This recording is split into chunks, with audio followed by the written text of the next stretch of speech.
Desde hace semanas, el puerto de Shanghái está lleno de contenedores aparcados en el muelle. Y es que desde finales de marzo, el puerto más importante de China está técnicamente parado.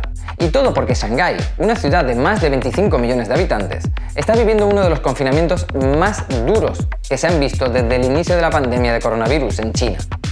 And now, with the shutdowns in parts of China, it's really raising questions whether it's even getting worse.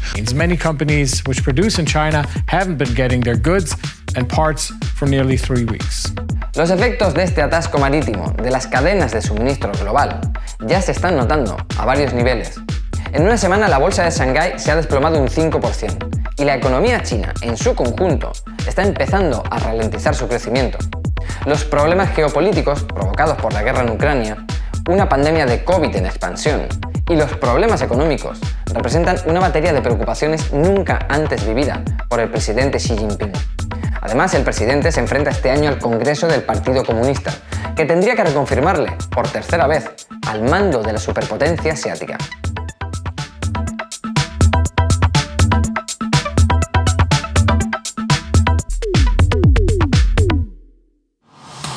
Uno de cada 5 cargueros en el mundo, en cola, a la espera de entrar en puerto, se encuentra frente a las costas de China. En total estamos hablando de unos 2.000 buques.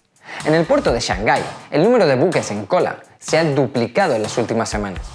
Si en febrero había unos 250 de media, en la semana del 19 de abril, cuando la bolsa empezó a caer, se llegó a la cifra que doblaba este número, con más de 500 cargueros en espera.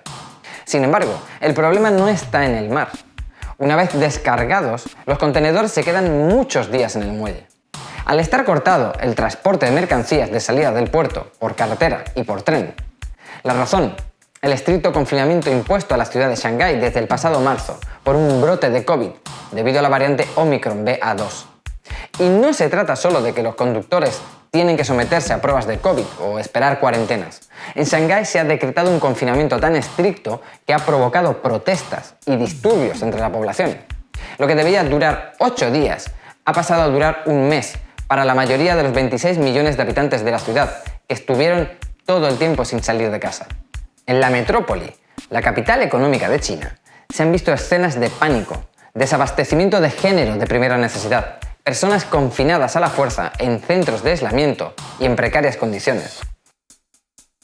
You know, that like a privacy, not having lights 24/7 and basically not knowing which day of the time is this sometimes.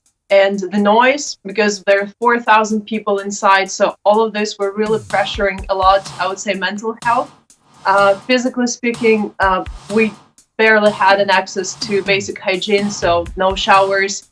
Estas protestas y el caos que se ha desatado en Shanghái han puesto en evidencia los límites de la política cero COVID decretada en China desde el principio de la pandemia.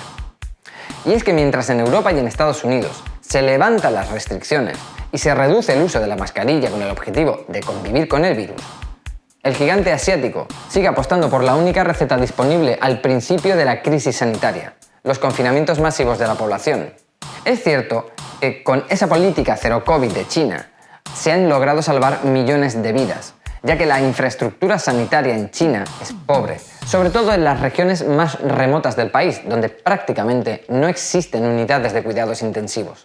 Según las estadísticas oficiales, en China, el 86% de la población está vacunada, pero con vacunas chinas, basadas en vectores virales.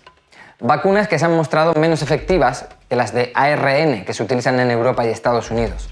Las autoridades sanitarias de Pekín, de hecho, no han aprobado las vacunas de Pfizer y Moderna. Pero además, la estrategia COVID-0 ha provocado un importante desacoplamiento de la marcha de la economía china con la recuperación de la economía a nivel mundial. No solo tiene un coste económico muy alto porque implica paralizar la actividad de regiones enteras, como está ocurriendo en Shanghái. En el primer trimestre de 2022 la economía china ha crecido un 4,8%, más de medio punto por debajo del 5,5% previsto por el gobierno.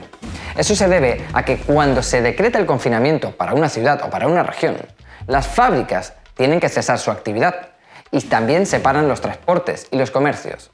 Antes de Shanghái, Shenzhen, la capital tecnológica de China, ha estado bajo estricto confinamiento del 14 al 22 de marzo. obligando a empresas como Apple, Huawei o Volkswagen a ralentizar su producción. Retrasos que se añaden a la crónica escasez de microchips en el mercado. Pero las escenas de pánico en los supermercados de Shanghái se están repitiendo en Pekín. En el barrio de Chaoyang, donde vive 3 millones de personas y donde se han encontrado 26 casos de COVID, se está sometiendo a test masivos a toda la población. El objetivo de las autoridades es evitar que se repita en la capital el confinamiento total impuesto en Shanghái. Todos estos factores, además, pueden convertirse en un importante obstáculo para Xi Jinping y su política de prosperidad común. Para el presidente chino, la estabilidad es el objetivo número 1, y tantos factores desestabilizantes podrían manchar su objetivo de lograr su tercer mandato como secretario del Partido Comunista Chino. Algo que hasta ahora ningún líder ha conseguido, y que podría aumentar las tendencias autoritarias del régimen de Xi Jinping. Así que la nueva oleada de COVID puede convertirse en el cisne negro de 2022 para China. Pero el principal afectado de un año malo en China podría ser Rusia. Las acciones occidentales a Rusia por la invasión de Ucrania han convertido al gigante chino en el primer socio comercial de Moscú. Los confinamientos en China han provocado una bajada de la demanda del petróleo del 20%, pero un enfriamiento de la economía china podría ser un obstáculo grande en la amistad sin límites entre Xi Jinping y Vladimir Putin.